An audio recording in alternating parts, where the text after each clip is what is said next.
First, everyone, a big thank you for braving the climate change roads of Bangalore to come for 7 ways to see the world. I'm Bijal Vachajani and I'm here to welcome you on behalf of the team at Pratham Books and Bangalore International Center. You know, I know we've talked about a lot of people in this audience and I've talked about this, but every time at Pratham Books, we see a child open a book. We feel this renewed sense of responsibility that, this book we made and sent out into the world, it might sometimes be the first book for that child. It might be the seventh. It might be their 50th, but it cannot be their last. Because our job, no, our responsibility is to make sure we get the best affordable book in the hands of a child. So they get lured into its pages like Hansel and Gretel deep into the forest and fall in love with reading. Baba Sahib Ambedkar, after all, said that the cultivation of mind should be the ultimate aim of human existence. As picture bookmakers, practitioners, and readers, I think we're constantly working up to conjure that feeling of joy. And which is why we are here today to celebrate joy, a feat of human imagination and the creative process. And most important, find out how many momos make up an illustrator. So thank you for joining us today. And let me start by inviting Pratham Books art director and also a beloved illustrator, Kanato Jimo, to introduce This Is How I Draw.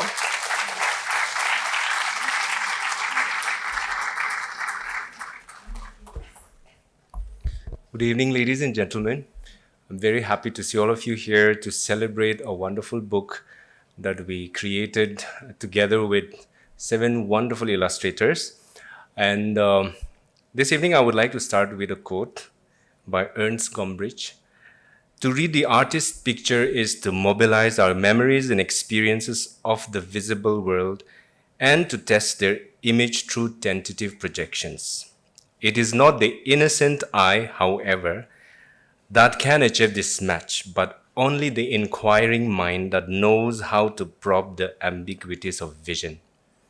Today we are here to celebrate the work of some of India's best picture bookmakers and also probe the genius minds that try to distill their thoughts as they themselves probe the ambiguities of vision and create magical worlds for the inquiring minds.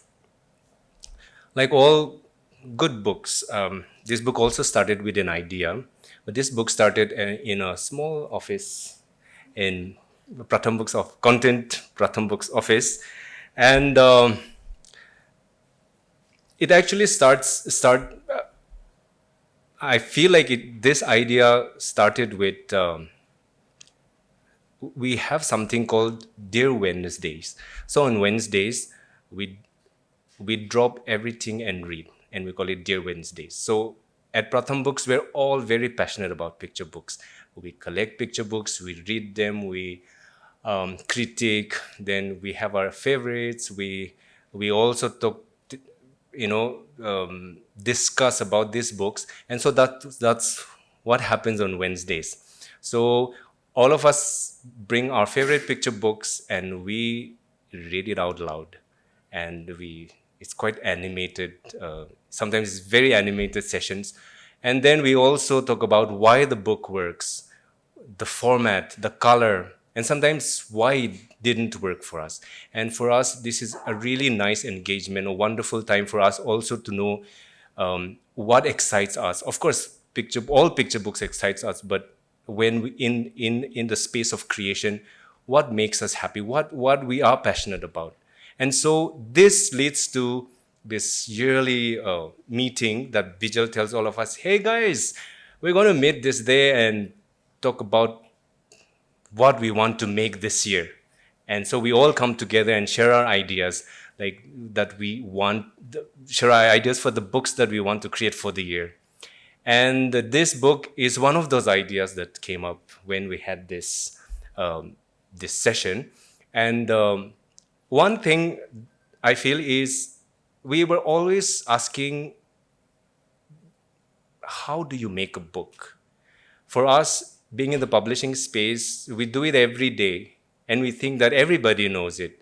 But then for a child, just get the book beautifully written and illustrated, and printed, and it comes into your hands. But how does this book come to where it is now in your hands, and printed and beautifully bound, or stapled so how does this happen? And I think that's where it started. And also this journey of how does an idea become a book. And I think that's how this book started. And also, post COVID, the team at Pratham Books, we visited different community libraries, and we had a program called Read With Me. And we visited libraries, we read with the children, we met librarians, and we had a lot of interesting insights and learnings. And one of the most exciting ones was where the children's engagement with visuals.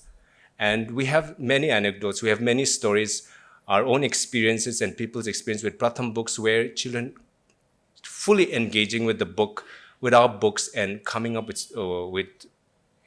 stories and anecdotes that come to us, and we're always touched, and it fuels the fire that we already have. And for example, someone clinging on to a book that was in their language because they have never seen a book in their language, or someone reading a story about a dancer and saying, I also want to be a dancer, or I also want to open a beauty parlor, or somebody saying, oh, women can also fly planes, right? And these are just wonderful examples of how when your books go out and just makes us just so happy as publishers, as creators. And now we're also looking at children just engaging with the visuals. And a lot of books that we have at Pratham Books have been created by these wonderful illustrators who will be here up here later. And they have many books with Pratham Books, and they already know the characters, they already know the names. And we came up with this idea, and why not we make a book where all these books that have gone out, the characters that people are familiar with, the illustrators that are familiar with, why don't we make a book that tells of their journey, what goes into their heads to create this book. One of the things as an illustrator, when we go out, we engage with children, and they're always very excited about illustrations and drawings, and they're like, how do you make illustrations? And I think that's also one of the reasons why we made this book. We wanted a child to be able to look at this book and say, oh, this is how my favorite illustrator, or the books that I love, the illustrator who created all the books that I love, created this wonderful book. And so we wanted to show that. And as a team, we came together and we said, okay, we will have 7 of our most favorite picture book illustrators and give them a brief that's just very simple. You go out for a walk. You have 2 spreads to fill in with whatever you want. And we were a little scared in the beginning. Not really scared, but like a little apprehensive how it would turn out. We were excited, but we're also like, if they all turn out to be the same, or if it all turn out to be so different that we can't put it together in a book. But then somehow when the book came together, they were all different. But at the same time, they were all together. It was just so cohesive. And somehow, I guess that's also how books work. And when, genius minds come together, I think that's how books, magic happens like this. And when the storyboards started coming in, we were just more than happy. We were so excited that, this book was coming together, and we're just the happiest when the finally the book happened and it came out in print. I feel like it is a privilege for us to be able to have access to, seeing our favorite illustrators, be it international, national, and see how they do, because we have access to it. Maybe there are books that tend to be very expensive, or maybe there are podcasts, or maybe there are, so many things. But how do we want why should only a small group of people have access to this? And especially in India, as earlier in the workshop we were also talking about this. There's just so many illustrators now. I feel I'm very excited to be right now in this space where you have so many wonderful creators and illustrators in this space, and we also have wonderful illustrators who have been creating wonderful books across these years, and we don't have any book that celebrate it uniquely. And we thought, like, we should make a book where we bring these illustrators, we have a make them tell us what goes into their heads when they're creating magic. And that is how this book happened.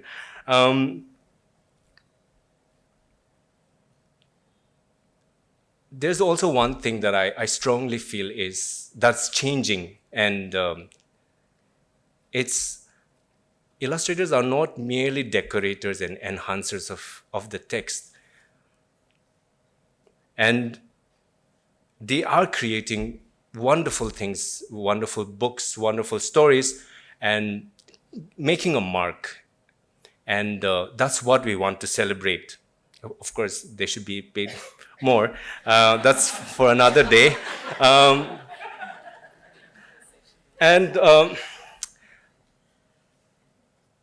This book is also an attempt to definitely celebrate these illustrators and talk about the hard work, the research, the love, and the dedication they put in the book. As when you read the book, you will get to know this. And as publishers, I was also talking about this at the workshop, we have the privilege of watching books come to life. And a rough comes in, a small thumbnail comes into a storyboard, finally pencils, then colors, and your final, and it's an exciting process. But this book will give you a glimpse of what happens backstage when a book is made. And in a world of unimaginative generated images, this book is a testament and celebration of the people who dirty their hands, use the power of their human imagination, and create worlds of visual sophistication. And they are the beacons that help us figure our way amidst the ambiguities of vision and bring clarity, and most importantly, give hope to all the wandering minds. I want to end with a quote by Lauren Child. There is not enough understanding of how sophisticated picture books can be if we don't understand how amazingly sophisticated children are, and that they think deeply and powerfully about things. And we do them a disservice if we don't see this. And today we are celebrating this, of how these wonderful illustrators and picture book makers explore this sophistication of creating images for the wandering mind. Thank you so much.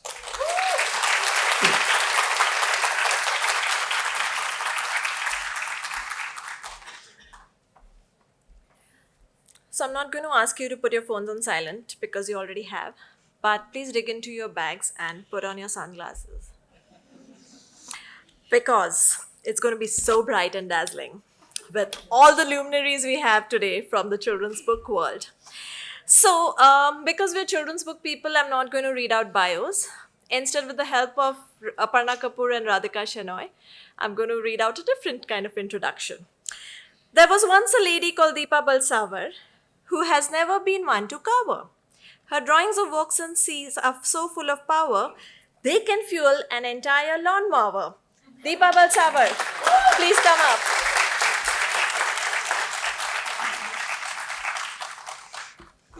Where, oh, where is this amazing Ogin Nayam, we ask? Is he looking for Asamo? But that's an impossible task. Maybe he's chilling with the sun, the clouds, and the rainbow, where he's drawing up a storm. So come on up and take a bow.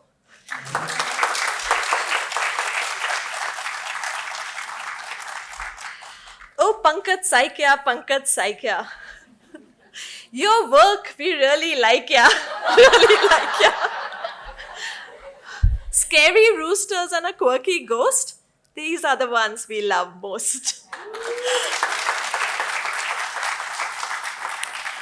There was once a durian who swallowed up a Priya Korean. Now everything the fruit draws is a beauty, from a cat in a tree to little Nima's fruity.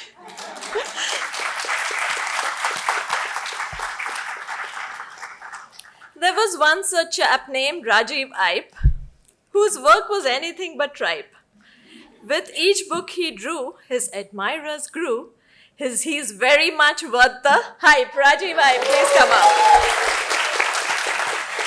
And last but not at all the least, our wonderful moderator, Tejasvi Shivanand, is a keeper of books, a reader of books, a sharer of books. He'll get you to read by hook or by crook. And then, yes, you will be really shook. Teju.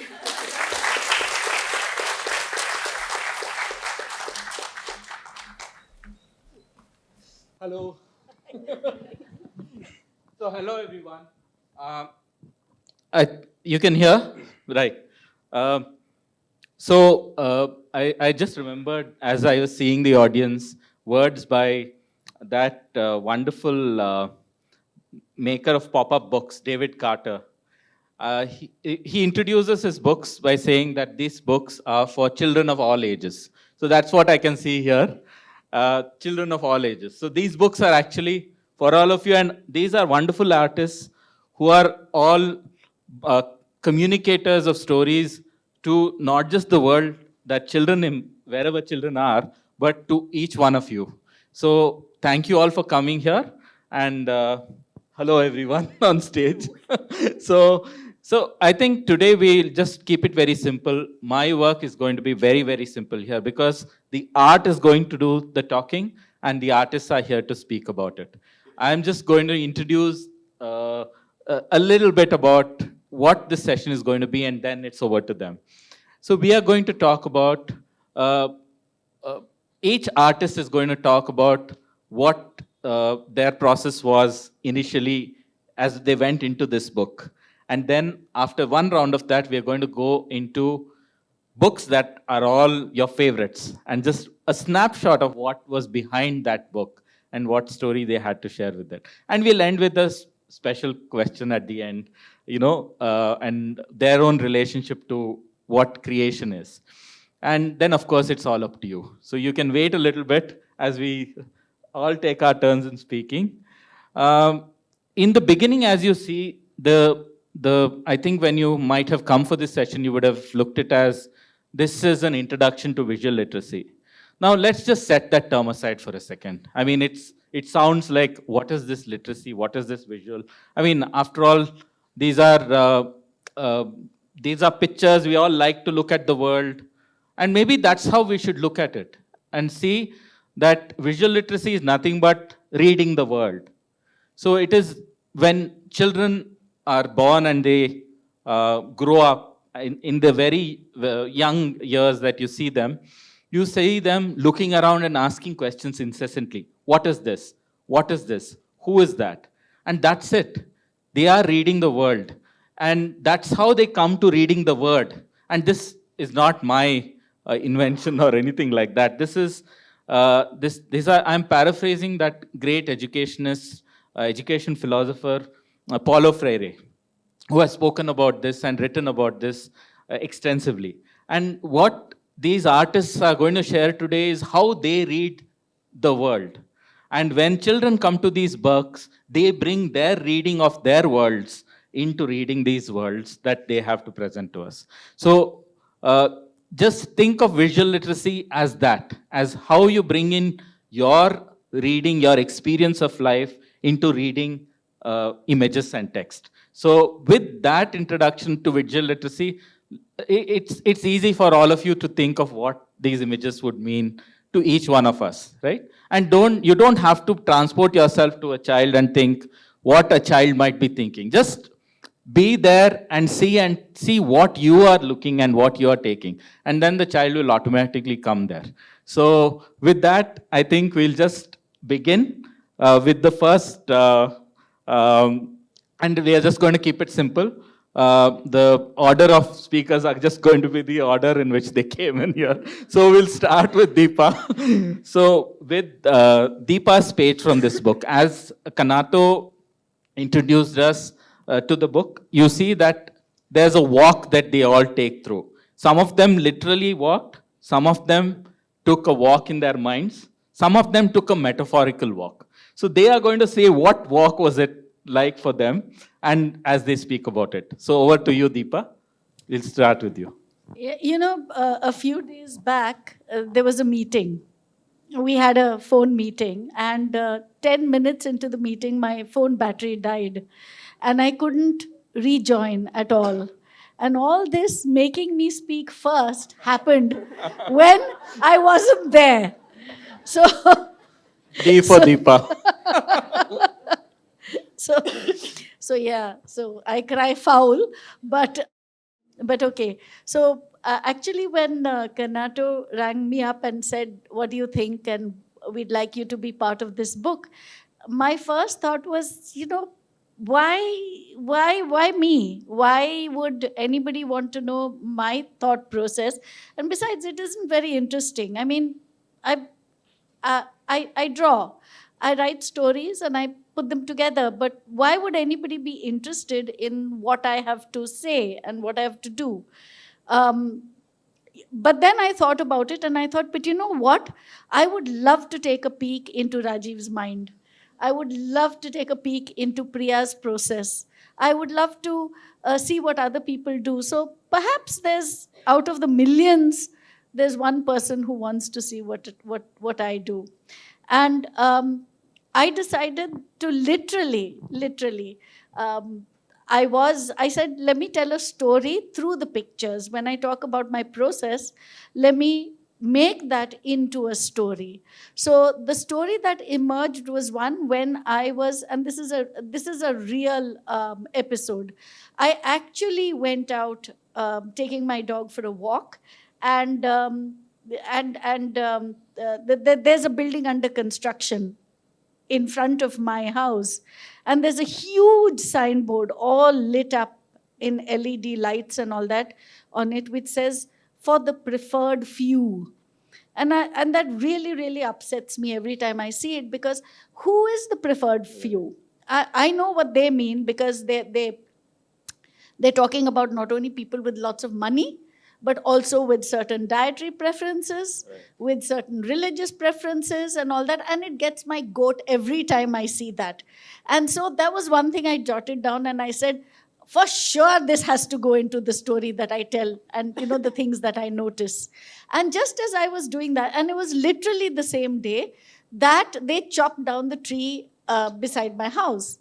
And I noticed that they didn't even realize that there was a nest in that tree. And it did fall to the ground. And, I see the trees being chopped down on my road all the time, under the guise of it being either a danger during the monsoons, or more often it's because it obstructs the cable wires. Right. Yeah, so they're doing that. And so all my pet peeves I wanted to put down in this story. Happily, what really did happen was that 2 days later, the same birds, or I like to think that the same birds, came to my window, and they did build a nest there. And they laid the eggs there. So it did come together as a story. And in the process of telling the story, I hope I was able to talk about the things that influence me when I'm writing, the things that I notice and what I see. I worried a lot that maybe it was just too much about myself. But otherwise, we never know who's the person behind the book, right? So we get a glimpse of your world, and thanks for sharing with us that glimpse as well. No, I mean, it's not easy for any one of us to meet any one of you, because you'll be squirreling away in your studios, kind of making these drawings.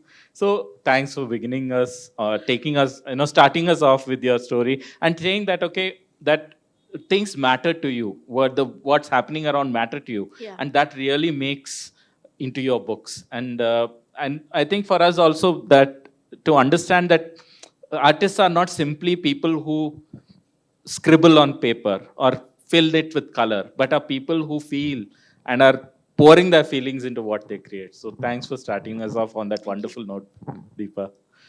Again. Hello, hi. Um, so when I first got contacted by Kanato to do this book, I instantly said yes. I mean, who wouldn't want to be in a book with these people? So yes, but then the another thing which was very important for me was I honestly did not grow up with picture books, and ऐसा book तो भूल ही जाओ. So, for example, I imagine if I were a kid and such a book existed for me, Right. yes, things would have been completely different. Oh, yeah. So, and if I am in that position where I can create this for kids who are curious and has an affinity towards art, it yes. So, like, it's a privilege to do this. Yes. Okay. So let me be very honest. My walk was not very much a walk. It was more of a Vespa ride. No. Yes, because I live in Itanagar, and Itanagar is like this. So a Momo like me cannot walk for an extended period. So you have to be like firm like a potato or lean like a radish. Like otherwise, it doesn't work. So I went for a ride, and honestly, Itanagar has kind of transformed into like any other regular city. Like I won't say develop, but structurally developed maybe. So, and then I was finding everything the same, so I wasn't having fun. So I ended up going outside Itanagar, on the outskirts, and that's where all the still houses will come in. And I knew this is what I wanted to do, and I am not very much of a sketcher. I don't sit and sketch. So I took my pictures, I went to a cafe, sat down and started like opening up my brain, and that's when the idea of a still house so high that it looks like it's floating on cloud happened. So that is where the idea came in, and then I started populating. Who lives in this house? Like, why would somebody live in this house? And then I decided it's a mom and dad and two kids, and then the chota beta is narrating the story. And then came in the basic necessities. How are they? Like, for example, water. What are they doing? Yes, they need water. And then I was like, there's a cloud. They get water from the cloud. Yes. And then the brother is into gardening, and then it literally feels like he's gardening in the sky. It's up so high, and mom has a great time plucking flowers. So, plucking fruits, actually. So, uske baad then I started thinking, this is so high, they must have pets, but cats and dogs can't climb so high, so like they have birds as pets. Initially, I also wanted a neighbor, and then wanted there to be a sky bridge. Right. But then I was like, okay, this is too much work. I need to. So yes. So this is where it came from. I decided to do what I'm good at, which is just sitting and dreaming about things, and that is where it came from. Thank you. So as you can see, Ogin took us to a dream world where houses are so high that they reach the clouds, right? And so you can see from here how a walk in our surroundings, wherever you live, and here Ogin in Itanagar just took him away from there to the world of clouds. And so many different people who may be living in those houses. Imagine if any of you were in that house, what would it be like? So that's what happened to us, at least for me, when I saw this picture for the first time. So again, thank you again for sharing us this like burst of what it means to live on clouds. And I think it must be sort of similar for you, Pankaj, because you say you're quite a sketcher. You sketch a lot. I think, yeah. So, sketching like is where it all began for me in a way. So even before when I even thought of like this profession as an illustrator, I didn't even know that this profession existed, and this was just like 10 years ago. I knew something called an illustrator existed, but I didn't know whether I would want to be there. I just knew that I wanted to do something with drawing and all. But throughout that phase of my life, what really, kept me engaged around with my surrounding is the sketchbook. And what also helped, like, it also helps me calm down for some reason. Like, it's also like how you're filtering your surrounding. So, and everything kind of comes out from there. And so this walk, right? So when we were asked to take a walk, I didn't exactly take a walk at that very moment. I was cooped inside this room of mine in Guwahati with all construction going around. And I took a mental walk back in my memory. The images that you see did happen. They are all real. And, but they're from a different time. Different phases of my life. And then I kind of, joined them together. And so with creating of images, what I've observed, at least in my case, is that it's also kind of therapeutic for me. It's also kind of an escapism for me, right? Like, this is how I kind of try to accept my surroundings. So I live right now in Guwahati. If I were to, and right now Guwahati is undergoing immense, huge amounts of construction. There were multiple flyovers coming up. There's no road. Right now, as we speak, it's under floods because of, all the construction and stuff. And if I were to take a walk in Guwahati, when Kanato asks me, I would probably be, half underwater and then trying to draw something and then go down a drain and never be found. So that would be reality. So rather than taking that chance, I just went into this mental walk. And what brought out all it all brought out was, whenever I am going back to the space where I'm at my countryside and actually taking a walk with my sketchbook, meeting people, there's so much else happening around me.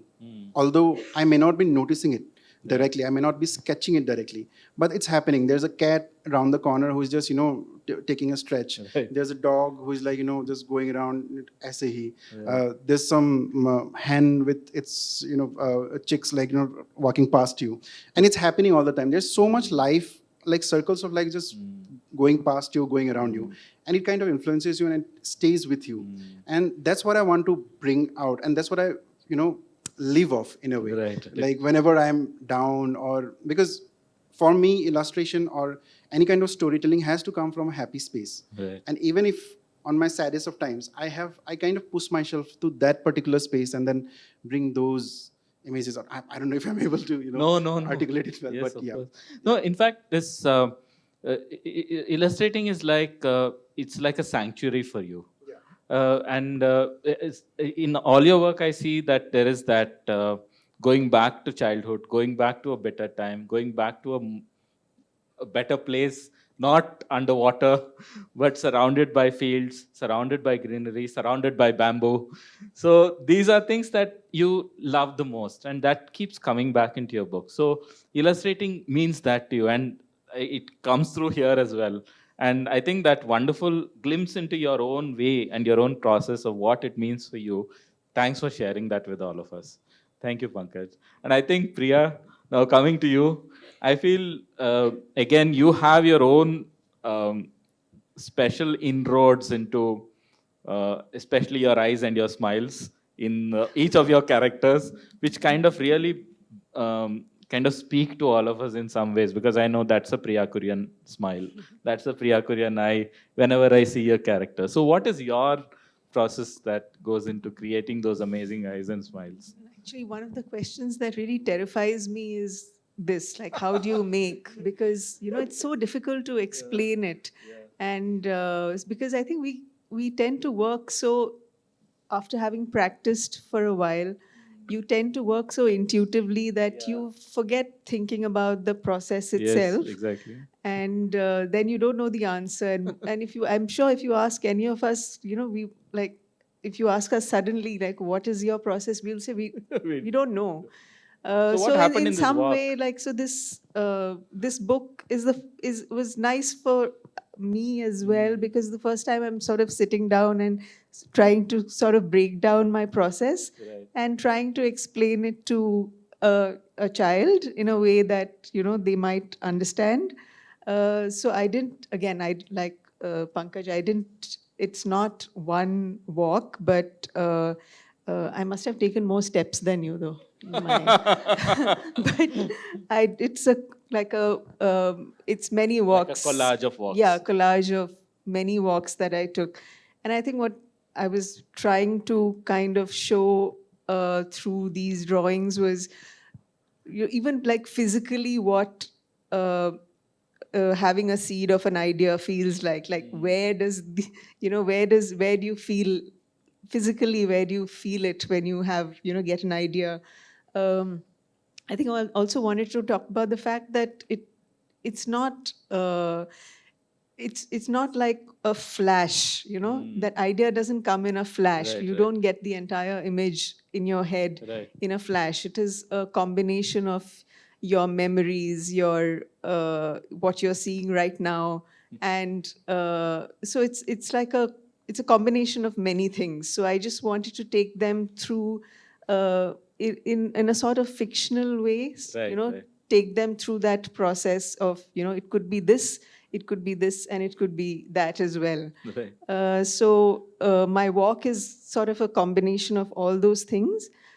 And another thing that I wanted to talk about is that you don't have to kind of you don't have to draw exactly what you observe. Wonderful, yeah. You can add a good dose of untruthfulness to that and take this big leap, and then then be inspired by what you see, and then create an image out Yeah. of that. So in the previous page, I have this image of a watermelon seller who becomes a juggler so it's a giant leap that I take, but the inspiration is from something that I saw in real life. Right.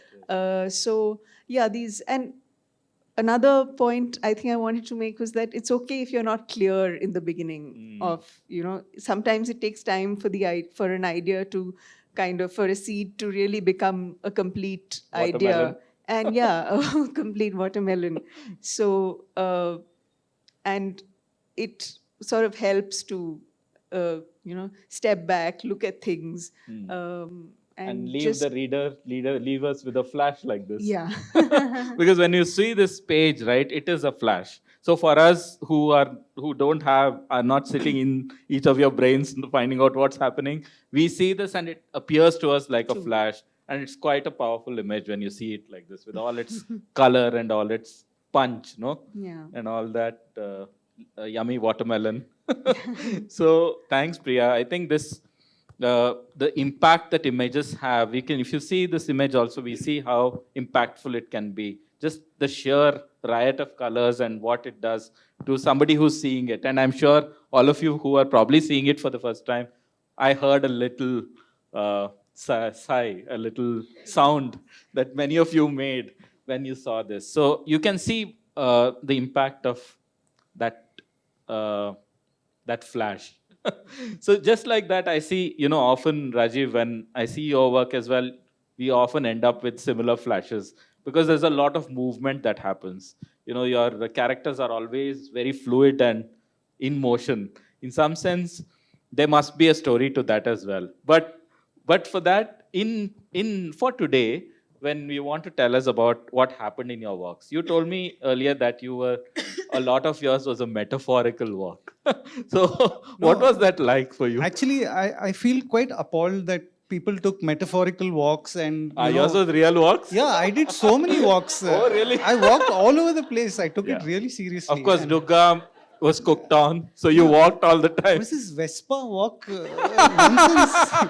It's appalling. Anyway. So what was your real walk like? What did you see? So mine, like Priya said, was a combination of many Many walks. walks over the years. Over the years. And as soon as we got off the call with Kanato, actually when Kanato first told me about this book, to be honest, I was also quite skeptical. Like Deepa said, my first question was, but why do they want to know this? And what is there to say? You pick up a pencil and you draw. And That's what you do. Yeah, but I still remain mildly skeptical about Right, it. right. But again, like Deepa said, it's wonderful to see everyone else's interpretation of the question. Um, yeah. So you started with the fly, did you? No, the fly is a metaphor for. See, somewhere the metaphor had to come. No, what I wanted to say is Yeah. that I find life in all its forms quite fascinating. I'm a amateur birder, and I take walks to look at birds sometimes in a forest. And any birder will tell you that you will walk 10 kilometers through forest and you'll Not see see a two or single- three yeah. birds, but then you'll come and sit somewhere, and that's where you sit quietly for 15 minutes, and a lot of activity will Right. kind of happen around you. Um, the opposite, I think, is true in urban centers. The best way to make yourself invisible in a crowded city is to kind of walk, I feel. And I was also thinking that we have all become a little bit performative in our interactions with people, and one way to kind of see people in their most unguarded form is in a extremely public space. Ironic, it's kind of ironic, but people are sort of their most unguarded, and you find people digging their noses, and I think that's wonderful Yeah. because they're revealing themselves to you, and I think there's a lot to gain from that. I mean, not gain as in capture, but to learn about the world and just see And how people, how ways they of are. being. Yeah. So when people complain, they say, "Yeah, that guy's picking his nose." I think it's wonderful. Like short of flashing. I think these are wonderful things. No, I mean, Saw short of flashing. flashing is. I'm saying flashing is revealing way too much. Right. Is what Exactly. what I meant to say. Yeah. So the birds, the birder, the dogs, all your favorite people are here doing their favorite things. Yeah, no, yeah. So some of the images in this book are the culmination of many walks in the neighborhood where I live in, and yeah, they're nice. They add authenticity to the images that you make because they're based somewhere. And like I was saying earlier, it's quite wonderful that you can set a scene in a book in a very particular place, but then somebody else can make it their own and interpret it as being from their neighborhood. And I think that's quite a Yeah, wonderful exactly. thing. And that's again, thanks for ending with that, Rajiv, because it is what we started off with, that it is reading their worlds. What they bring to the act of reading is their own worlds. And that's what I think you've also opened it up for us, all of you. Like by sharing glimpses of your world, we are able to read your illustrations maybe a little differently with this book. So thanks for starting us off with this book. So we have just given you a glimpse of this because there are two other artists who will come back to later, who are not there today with us, but who also contributed in a major way to the creation of this book. So we'll come to their voices towards the end. They have something to say. Now, actually, this is a new book for all of you. And for many of us, we are seeing it for the first time. But there are other books that are absolutely beloved, absolute favorites for all of us that each of these artists have shared with us in the past. So what we'll do now is to take another round of everybody sharing one image from a beloved book. And they'll share what went into that, the creation of that page. And you would know these books. And I think each one of you will have your own favorite. So again, we'll start with Deepa. Okay, so this is a little known book, but I wanted to share it because the idea was very, very simple.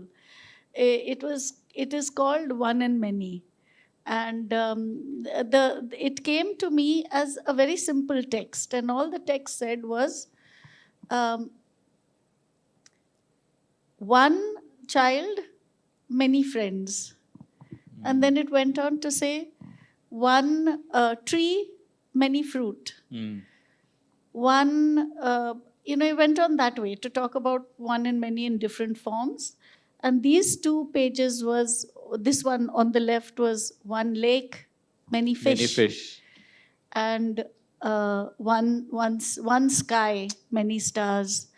And when it came to me, I heard that the book had first not received a very favorable reaction because of the text.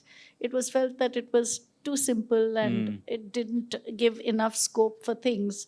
So the person who had written the book, she got in touch with me and she said, "Can you please do some illustrations for it?" And I said, "This is not the way it's done, because I shouldn't be doing the illustrations for you to take to the publisher. Publishers normally have their own choice of Right. illustrators. So if I'm commissioned or if I'm told by the publisher to do the drawings, I'll do them. But, it doesn't work with your coming to me and saying, 'Will you do the illustration?'" So she said, "Please, please, please, can we just do at least 1 or 2?" So I did. And I realized I too, when I first started it, was wondering, well, what really can I do with this? And then I realized that because it said so little, Right. it could say so much. So much. And I could actually make stories out of every page and give much to think about. And so when I drew the little boy with the fish, and there was a cycle and a school bag, and I was thinking that, where has he bunked school to go and sit there with the fish? Has he come after school? Why is he alone? Where are the rest of his friends? So it was more than just about the many fish in the lake. It was a story also about the little boy and what he was doing there. Right.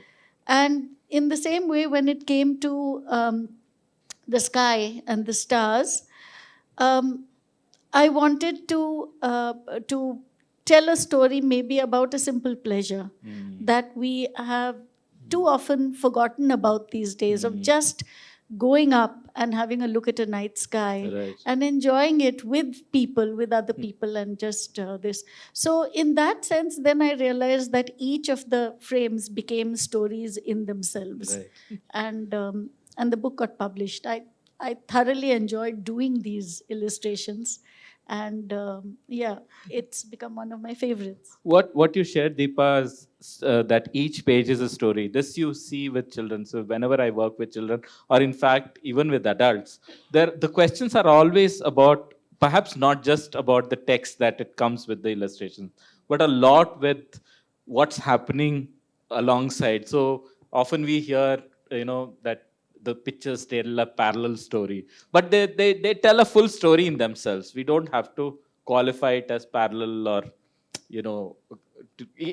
like you shared with us, right? There are so many things that we can ask just about what's happening there. There's a person there on a wheelchair who's being taken up the hill. Now that itself has so many things. Where did they come from?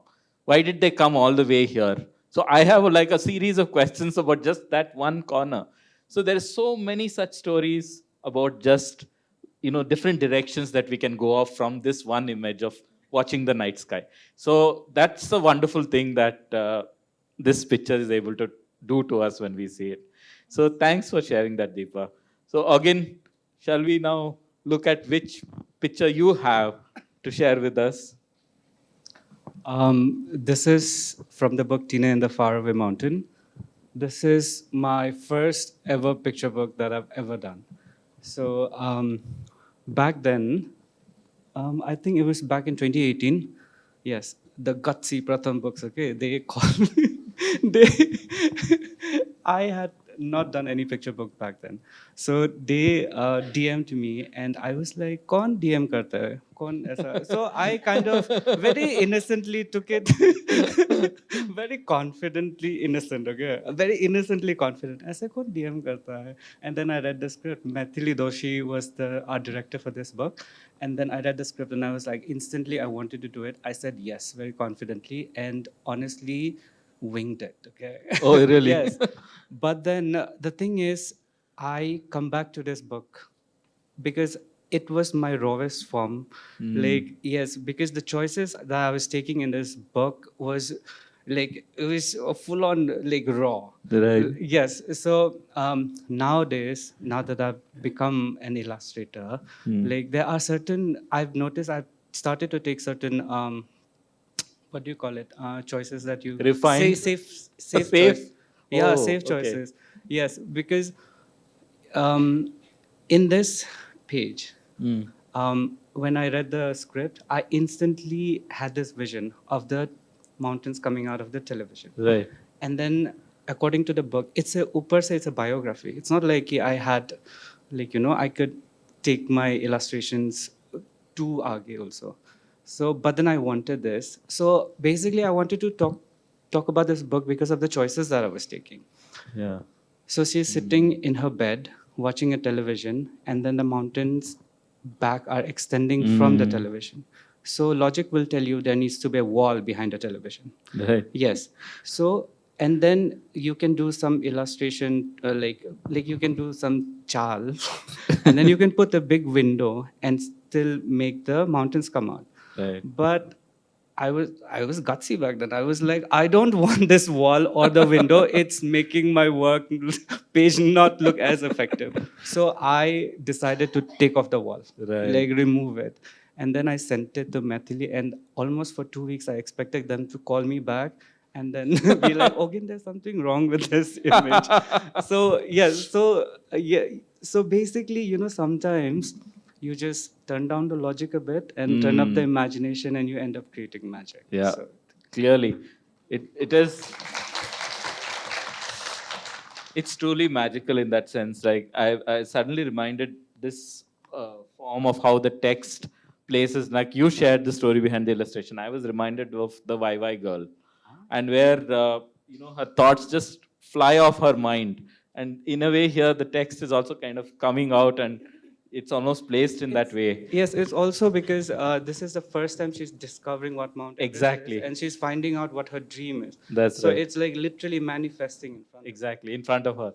So yeah, thanks for sharing that again. I think again, insisting that we don't have to be perfect and right and getting it just so, and it's just the imperfections or the different ways of looking that make any image like just remain in our minds and make them memorable. So. So Pankaj, what have you kind of thought of sharing with us? Yeah, so this is from one of my most favorite projects that I got to do with Pratham Books.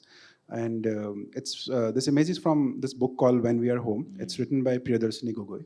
So usually when you're writing, when you're illustrating for some author, for the words of some author, what happens like is, suppose that story will have a setting, the story will have characters which belong to a particular context and setting, and then you will read the text, then you will go on your research where you will try to be as authentic as possible to the setting, and you try to bring in all the references, you collect the references, and then you go into creating the images, storyboard and the entire process. With this book, it was I started off in a similar manner. And of course, this book also, the setting is Assam, so it was quite close to, it's home. But what happened with this, the images in this book is like, while ideating for the process, or while ideating for the images, I realized there are certain images that were pre-existing in me, like from my memory, from my childhood. And the text, and I felt like with these images, I never knew what to do with them. Right. But I knew like I wanted to bring them into papers one day. Right. In what form, I don't know, whether it be a book or just an illustration or a standalone illustration, I didn't know. Right. But when I read the text, it kind of, and when I was like working my way around the text, these images started fitting into it, these pre-existing images. Right. And in a sequence, they just fit in perfectly. Wonderful. And it was like magic happening, and then when I tried, exploring it more, so I thought like, okay, this is someone else's writing. But then again, I started bringing in more personal stuff into it. Like each and every object that you see in this image, like say, is from a personal experience. okay. Say, for example, Bhupen the Hazarika. mirror. Oh, the mirror. In the mirror, you will see, like if you zoom in, you will see Bindi. Right. Like, Of course. there's the parachute oil, there's the almond oil, there's probably a borolin out there, which is very common in household. And including the table mein jo kapda hai, there's Yeah, a Shell Park ink Right. pot there, right? And Yeah, there's you using stained. pens, yeah. And it's just so much part of my core memory, including, and then if you look towards, like, I don't know There's what a the orientation gamcha. will be. So towards that, near the door, if you yes. see, there's some object, right? Yes, right. It's basically an object that belonged to my great grandmother. She lived for more than 100, probably. We never came to know what her real age is, because back then they never documented. But nonetheless, so she didn't have any teeth. Right, So she had to, and she's like addicted to beetle nut like everyone else out there. So she used to mash them up in this particular mortar. And it's so much part of my memory. Right. And then even after she passed away, that object became like a community object. It would, in every event that would happen in the village, it would go around. It would just appear out of nowhere. Like all the time, like I wouldn't see it, and suddenly on this particular event, it would like appear out of nowhere. So it's like great grandmother is like here. Yeah. So including, say, the basta, so the mat, doormat, that is not doormat. So in practice, like what we would do, like rice ka basta jo aata tha, we would just place it up as a doormat. But what that actually defined home for me in a way, like home is just a place that you feel secure. Yeah. Right. So the textures, every object, every pattern of the bed sheet, what you're putting on top of the bed sheet, how you're keeping your mosquito net, you never usually probably use it at night also, it's just there in that particular format, just lying on the side. So all these things kind of define home. And this is where, I think this is the book where I learned how important it is to bring in your own lived experiences. Yeah. So you might be doing a book which is completely not related to you. It might be in a different setting that you have never been to. Right. But you can always bring in that personal experience in there. And when you do that, that's when you start making the image come alive. Yeah. And whenever I'm not being able to do that, I know this image is going to fail. Right. So, and whenever I've done it, it just worked for me. I'm like, Right. I don't know whether it has worked for the audience or not, but at least for me it works. So I think, No, it does work for everyone.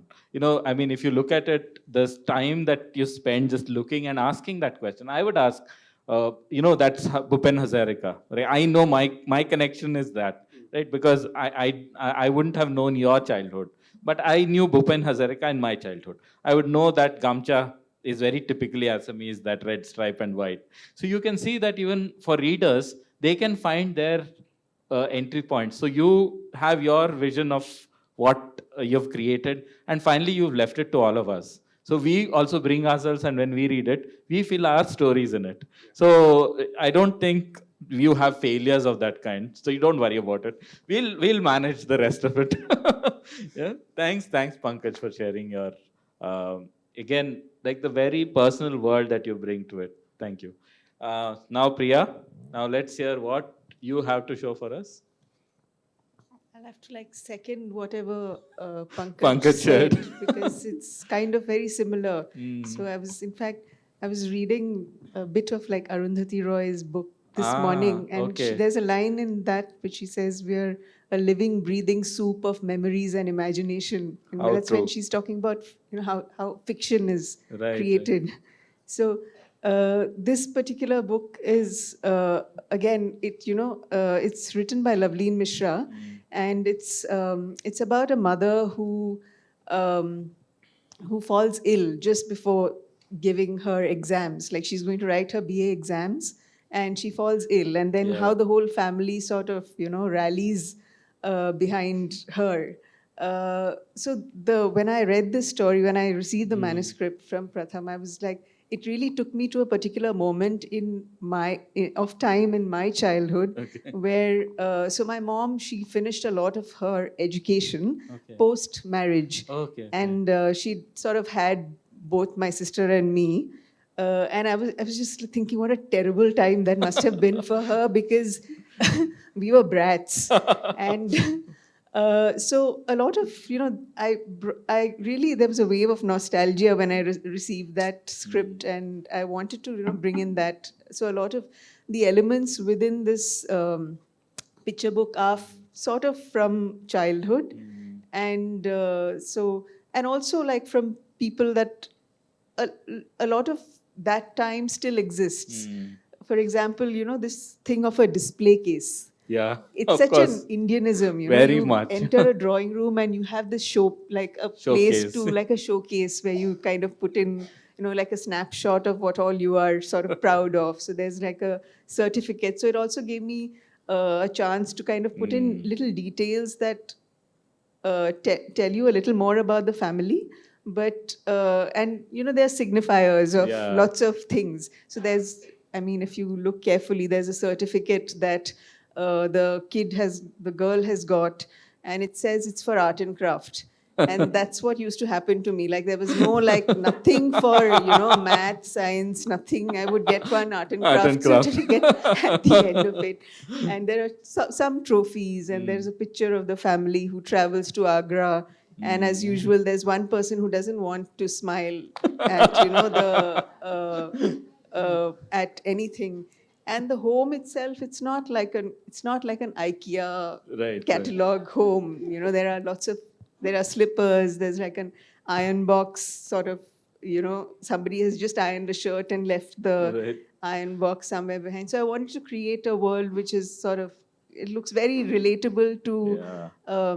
Like Pankaj said, it looks like a lived environment. Yeah. And again, the character of the kid.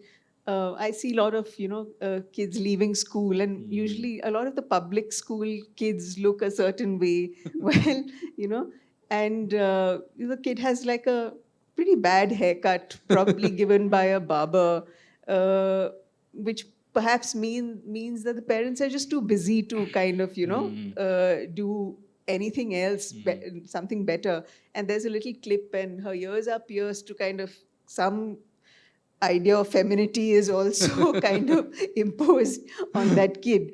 So I My think, God. yeah, I mean, and the thing is, when you get a script, usually the author doesn't, the context building is up to you, really. Yeah, right. So you get that freedom to kind of become a storyteller yourself Right, in some right, ways, and sort of add different layers to to an existing story. So I think I really enjoy that part a lot. No, I think all of you are, because you've written and illustrated at different points in time for others and yourselves, right? You belong to that that cadre of illustrators who are creators, picture book creators, right? So in fact, that's appropriate that you're all book creators and not just illustrators in that sense. So bringing this alive and bringing all those details alive, right, is such a big part of storytelling. And that's what I think you share with us, your stories and through images in this case. Thanks, There's Priya. also Pomeranian. Of course. Yeah, actually the display case reminds me of Amachi as well, where there's a display case and a different photograph. Yeah, so this is from a book called Duga, which is about the life of a street dog. And the context for this spread is that, she's just woken up, crawled out of a gutter at the cock's crow, and she's taken a bath in some dust and then done susu potty and what else? Stretched and all that. Investigated who else had come. Yeah, all that. And then she's walking, she's winding her way through feet, and I'm sorry, this is a repeat from earlier in the workshop, but There are many of us who have not been. okay, one of the ideas that I wanted to kind of visually place in this book is in the beginning, we only see her navigate the world of feet in an urban setting until this dog meets with an accident, and then somebody kind of bends down and enters her world. So this is early in the book, and she's navigating that world of feet, and yeah, I think feet can tell quite a lot. I mean, there's a sanitation worker Right. who is also based, who I put into another book from lived experience. Anand. Yeah, from our interactions with a sanitation worker, and how this dog reacts to different feet is also kind of a way of letting us into who she is as a personality. So she's very fond of walkers. None of these people qualify. She's a bit suspicious and skeptical of pointy-booted, cigarette-smoking, corporate executive marketing type people. Those of you who are here. And she does a nice little play bow with the lady who's sweeping up the leaves from the road. Right. Yeah, so So, yeah, I think so a lot of this is from, looking around. inspired from the neighborhood where we lived and where this story is set. Right. Yeah. So also a lot is also knowing the dog, right? You knew the dog quite well, and so like moods of the dog, knowing animals and how they respond to people. Yeah. Also, it's this is a wordless book. Yeah. So one thing you learn when you live with animals is how to read body language and behavior and things like that, and that applies to people as well. Actually, sometimes I look at people talking and I can't hold a conversation, so I'm wondering what people are talking about, but their bodies actually say Yeah, so much say a lot, in the way they pose and move and things like that. So that's I find it very interesting to watch people in a non-creepy way. So in a way, I'm reminded of a line in the book that Priya wrote, that I am a borrower, right? And it's really that what we have heard, that all of us share our worlds with our friends here on the stage, and they borrow us in ways that we never realize, and then we figure ourselves in this book. That person going there, that person with the pointy shoes, the photograph that we see, the child who kind of wears a mask and scares everybody, the various ways in which you can imagine the sun and where they live, right? And of course, walking through a city and with my nani and discovering the world that is there. I think all of that has a little bit of all of us here as well, and that is visual literacy for you. So I feel, without further ado, the kind of stories of belonging and connection that all of our wonderful illustrators on stage, book creators on stage have shared with us. We'll just have a few minutes listening to two others who have also contributed to this book before we open out to questions. This is Oindri. Hello, my name is Oindri and thank you for including me in the illustrator's sketchbook. Here's my spread of my little thesis that bats are essentially upside down hearts. I support this claim with a nature print of a common weed that I found during a shape hunt. A lot of my work at present is inspired by nature printing, which came from plant gatherers and nature enthusiasts and developed into a scientific process during the 19th century when there was a growing curiosity about the natural world, that plants respond to different kinds of stimuli, or that the world of spectacular beauty that can be found in the common algae. My own introduction came to it via a Pratham project, Food Monster, where I worked with vegetable printing, and it was later when I worked on Amu's bottle boat that author Nivedita told me about materiality, which led me to the kitchen printmaking community online and elsewhere. These include jelly print makers, lithographers, anthotype and cyanotype enthusiasts, and anyone doing alchemy in their kitchen sinks. I like to imagine myself as a citizen scientist and my art as part of an open access project. I keep a record of my prints online that is available to download and play. Thank you. Thank you, Aindri. So, and now we have Prabha Malya. I'm Prabha, and I'm an illustrator. I think I've been an illustrator for the longest time. Recently, that is since the last 5 years or so, I have been teaching within the University of Canterbury, which is in Christchurch, New Zealand, and teaching undergraduate design students how to sketch.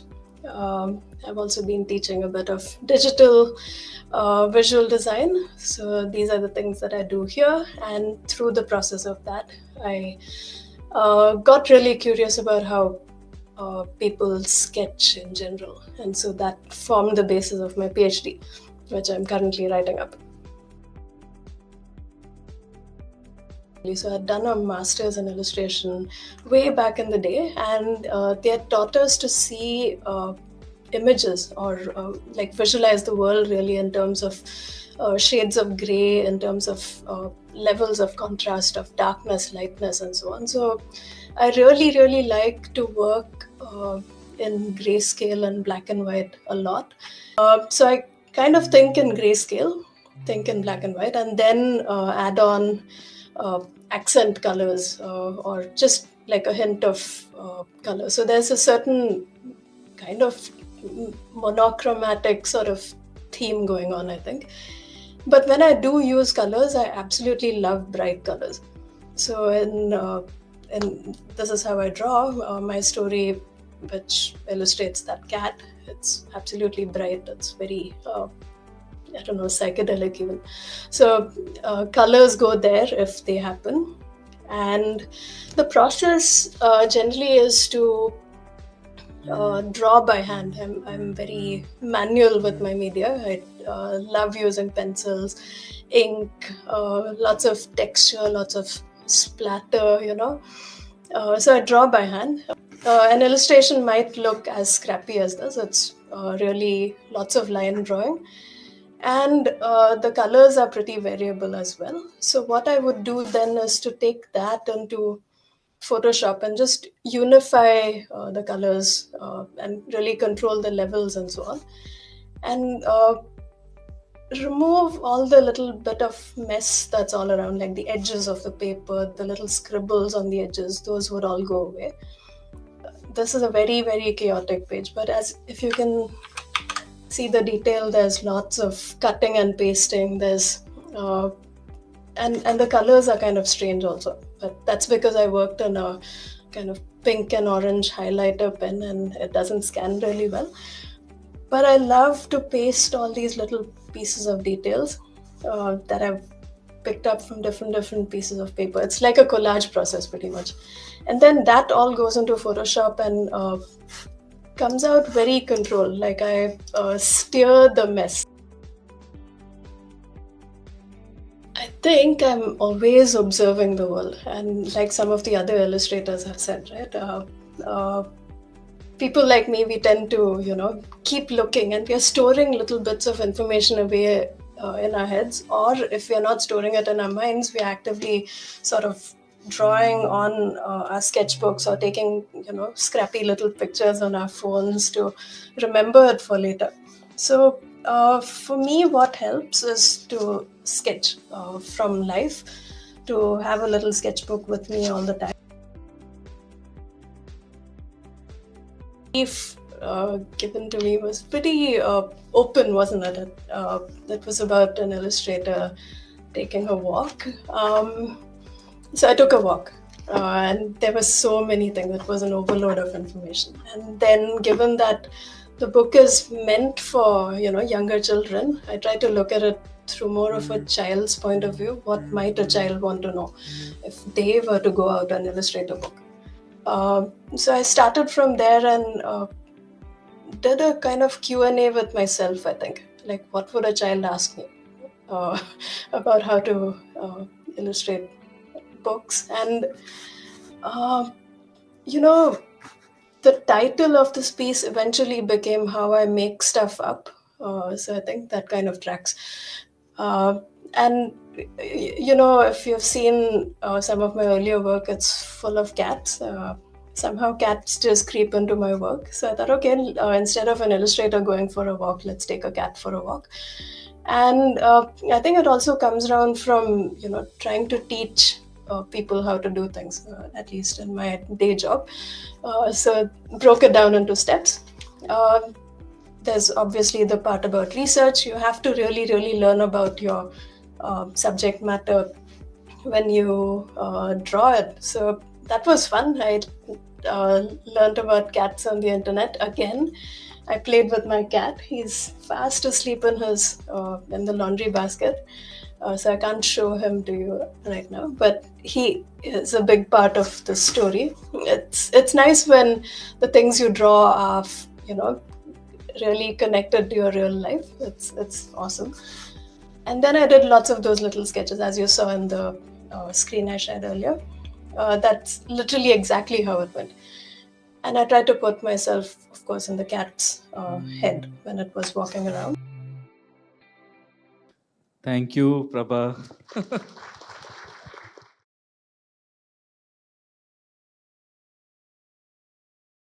As like I was hearing all of you and me being an illustrator myself, I know that life actually help us to create. But sometimes life itself, when it is like something sad, let's say, um, like the not so good part of life, when it is actually happening with you, it also obstruct your process as an illustrator. And one thing is, when you are starting your career, maybe you guys are doing fairly well now, but when you were starting this whole process, there would be a time when you have to think of the creative project and sustaining your like finances or whatsoever, like livelihood. So how you were trying to attain a balance doing all that, and whenever life hinders you, the not so good part of life, which at the moment you cannot use as inspiration, how do you manage that? Hello, I'm Vijay. Thank you for that brilliant walk through all the lovely colors and illustrations. What actually took me back to my childhood was Ogans, because I grew up in Itanagar, and Pankaj Saikias, because in Ogans, the houses on stilts, in those days when I was much younger, with my father, I've gone to those homes. So actually all those pictures came back to me, and took me right back to my childhood where I grew up. And Pankaj's illustration of that lao in the tree around the houses, the mosquito net, Bhupen Hazarika. So, like, I could relate to it. And in today's world where I work with children, many a times some of these illustrations, they keep asking, where is it? Now, Northeast is something a lot of children keep asking. But through your illustrations, have you ever had children asking you, where exactly is this? How does this work for you? I mean, in a picture book. Thank you so much for sharing the interesting process and everything. My question is slightly related to not so positive emotions that are, that sometimes get captured into our, illustrations. I mean, these are all visual literacies about illustrating emotions, whether captured through observation or personal experiences. So what are the specific pointers you would like to share when you try to put a positive spin on a not so positive situation or an emotion, like a tree being cut down or a neon board expressing not so encouraging information? Like one example I saw in Deepa's drawing was a lady running with the dog, where it says that, have you seen how funny people look when they run? So I would just like to have some pointers on how do you handle depicting negative emotion in a positive spin. Great. Thank you. Thank you. So we have, I think maybe if you would like to respond, there is one related question, like how in your own lives you kind of are affected by what happens to you and how that goes, looking at a career, but also creeps into your art. And also in a way, this is related in some ways by seeing, okay, how do you actually show things which are not easy? And then after that, maybe we can both. The question for both of you is where, showing where, right? All right.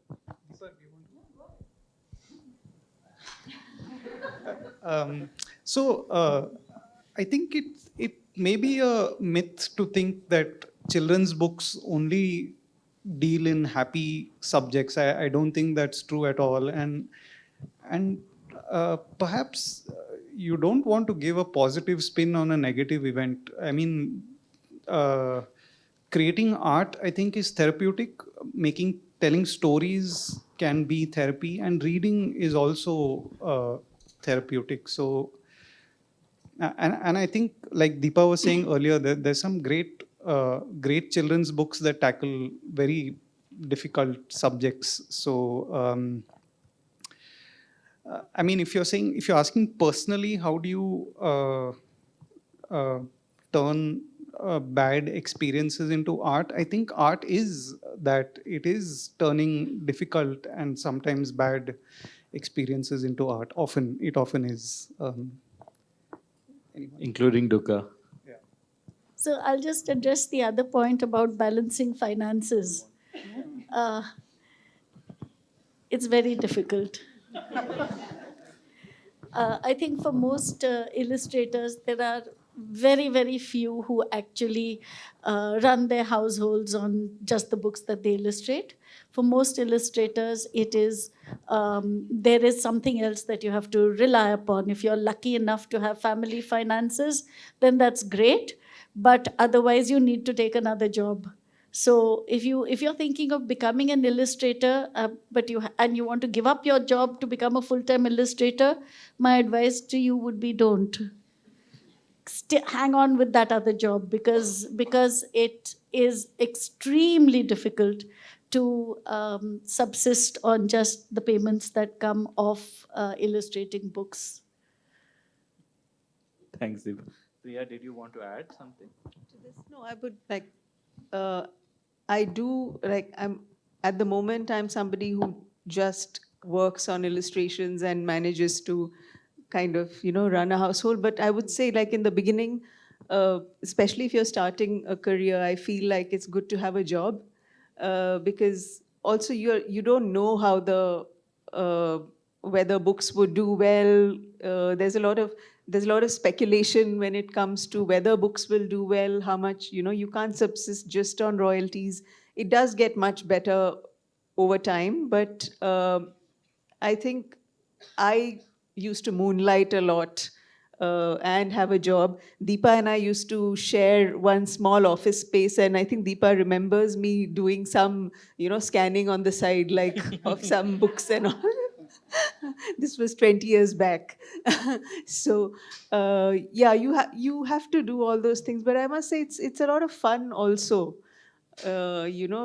This juggling can be a lot of fun, but you have to do it quite carefully. And I do a lot of other illustration work as well, not just it's not just books. Sometimes you have to work with these corporate clients who wear pointy shoes and suits that Durga doesn't like. So yeah, we do that as well. Yeah, thanks, Priya. Do you both want to take the Pankaj? Okay. Sure. Like with regards to the question of turning personal, negative experiences. So most of, like for me at least, the entire act of illustrating and creating happy images is about, dealing with all my personal, emotions or whatever wrong is going around me. So that is how I deal. In a way, it becomes a therapeutic act. That is how I deal with reality around me. That is how I learn to accept my reality, and that is how I process the world. So that's one way. With regards to the financial thing, I think all of us, I'm sure, juggle different kinds of work, and we are not particularly, we do primarily picture books. I do primarily picture books, but at the same time, I have to do a lot of other kinds of works, corporate work as well. But at the same time, I would say ki it might be a lot at times. It might affect you, but at the same time, there are moments when it enriches you, doing different kinds of work, because when you're doing just one particular medium or stuck to one particular medium, it might get limiting at times. So when you are doing, say, something very corporate work on strict deadlines, there are moments when I've done like really good creative picture book works in the middle of, strict deadlines, because it's like it kind of helps you out to get organized. I don't know. So yeah.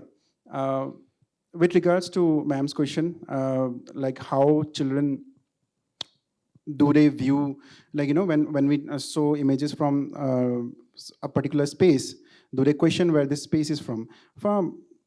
In my experiences of, at least when I've done workshops with my book, especially Theatre of Ghosts, which is particularly based in Assam, and there are scenes of, theatre and bhavna. It's not, this is, I never have, I mean, surprisingly, I've never had the question, where is this from? But I have had questions about them trying to interpret the images. Like one particular person, like they are not going to ask, like, where is it from? They're like, this is Halloween. Like some image they will say, this is Halloween. And like someone else will say something. Then one of the best, interpretations that I've got was like, when the bhavna scene comes in and when the actors are preparing and everyone is putting on their mask and children are helping them put on their makeup, their one interpretation was like, of course, they've now walked into a dream. So I think in my experience, what has happened, like, a book functions in its own logical world. It has a, like for a kid, I think it has a logic of its own. Like when you're reading a fantasy book or a book set in, say, not in this world, right? I think it's not important where it is from, as long as the logic of the book is working. So I've never really faced that question, surprisingly, like, where ye kahan se hai? It's more about, what it is. So yeah. I'm not the correct person. I'm a recluse, so I don't interact much. So I don't have an answer. In terms of financially, very honestly, it's tough. I was gone for 2 years. I didn't do any picture books because I could not survive on my illustration check. But nobody knew me because nobody knew me. So after 2 years, I'm back purely out of love. But then I'm trying to balance with other things. So the only way I can do that is take little projects and do other things. Yes. Because I think what happened was the worlds that they took us into, that itself was in some ways enough and very filling for us. Thank you all for coming and being part of the audience today. And thanks all of you for sharing your wonderful stories.